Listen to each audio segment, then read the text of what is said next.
нали, майките. Така че ние гледаме да и основно държим да се роди едно живо и здраво бебе. Да, това е основната ни цел. Може двуплодна бременност, но вече по-голяма бременност. Това не е сензация, това не е, нали, нещо, нали, пикантно, 6 бебета родени и така нататък.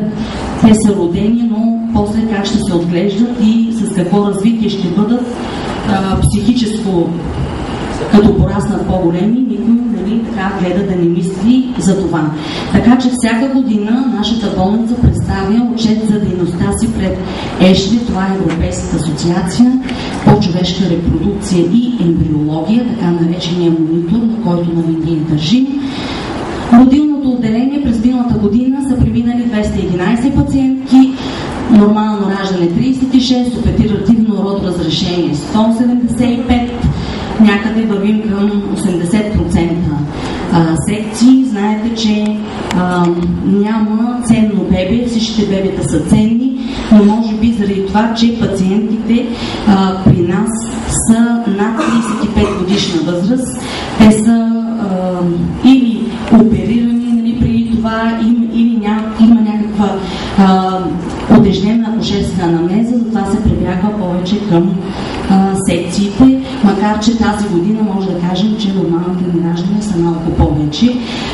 Това не са само наши пациентки, казахме, това са и пациентки от София и страната, които са решили да раждат в нашата клиника, и общия брой родени бебета е 218.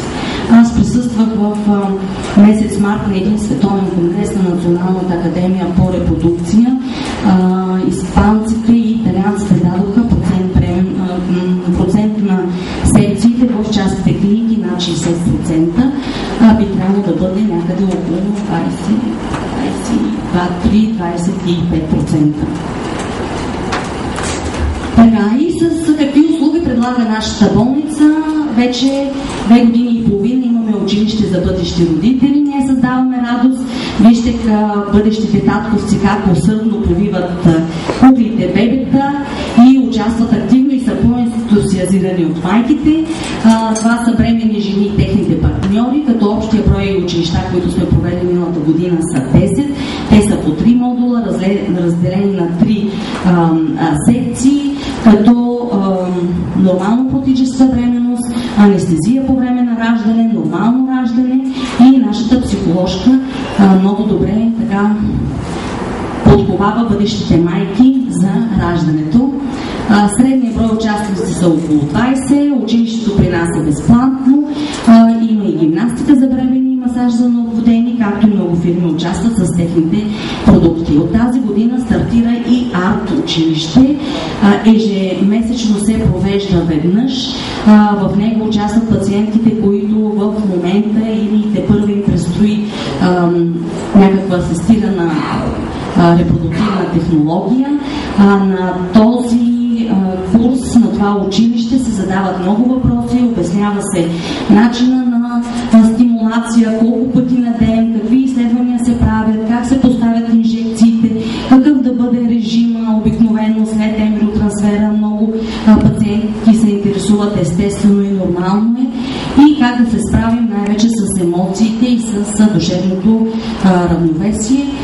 И се задават и много въпроси. Това е много важно. Не съм дала никаква снимка, защото едно е да се направи снимка на вече родено бебе с майката, друго е жените, които се стимулират, нали, държат да бъдат в анонимност.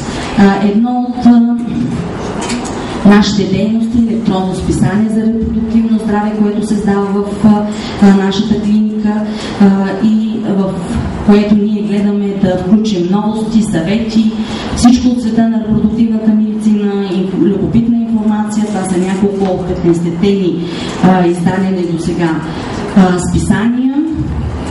И искам да завърша с празника Благовещение. Казахме 25 март всяка година.